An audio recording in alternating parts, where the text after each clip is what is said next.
Duha ka buwan human sa Episcopal Ordination ni Cebu Auxiliary Bishop Ruben Labajo, formal na siya nga milingkod isip team moderator sa parokya sa Santo Rosario sa Dakbayn sa Sugbo karong adlaw Oktubre 19. Happy kay Miss kay kanang from 3 years and 2 months nga wala mi bishop kay naa na jud naabot then kanang excited sad kay basin niya nindot ang patakaran sad niya sa simbahan para namo samot na namong mga batan-on. And we're looking forward for them nga maayo sila nga mukuan diri sa simbahan namo. Subay niini, gatusan ka mga manimbahay gikan sa parokya sa Balamban ang kanhi parokya nga gidumala ni Bishop Labajo ang misalmot sa maong kalihukan. Nag-prepare mi na ikaon, so amo pong gipang-arrange diri ang setting arrangements diri sa simbahan katong mga bisita ni Bishop gikan sa Balamban, sa Astoria, sa Cathedral. So gipangbutangan namo ang mga pews dito dapita sa front nga dito jud sila manglingkod. Yan na po yung mga barangay captains nga na under diri nga parokya, so amo pong gipangbutangan gi-invite po damo. Nahinangop ang daghang magtutoo sa pagtudlo kang Bishop Labajo sa parokya nga usa sa labing bisitahon ug simbahan sa daghang mga Sugbuanon ug mga bisita. Si Cebu Archbishop Jose Palma ang nangu sa installation mass ni Labajo. Gisangyaw ni Palma ang kamahinungdanon sa pagsilbi sa Ginoo ug sa katawhan pinaagi sa pagsalmot sa kalihukan sa simbahan. Kaming tanan, kitang tanan, sayod niini nga sa atong panaw kay mao kini ang hagit sa Santo Papa.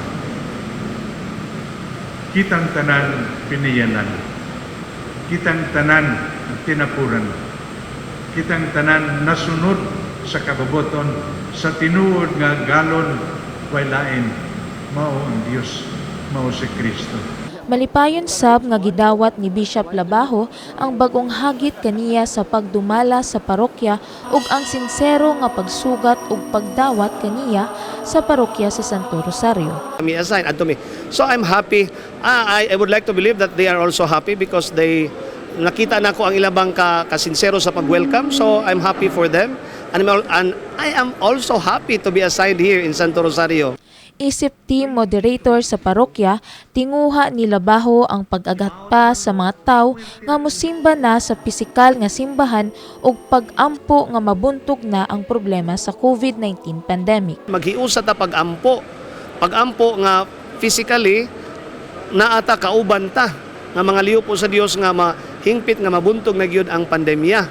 Unya giniyahan sa mahal nga Birhen Maria, ang Birhen sa Santos nga Rosario. So ang ako lang, pray for everyone, ananya, ug unsa ato ang kaniadto, atong padayunon. So mga nahimo nato kaniadto.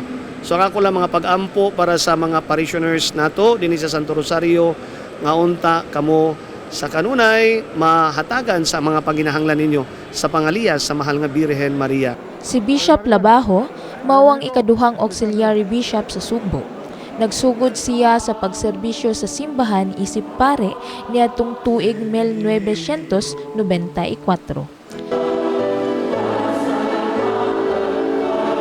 Kini si Zairila Rapsing alang sa MyTV Cebu.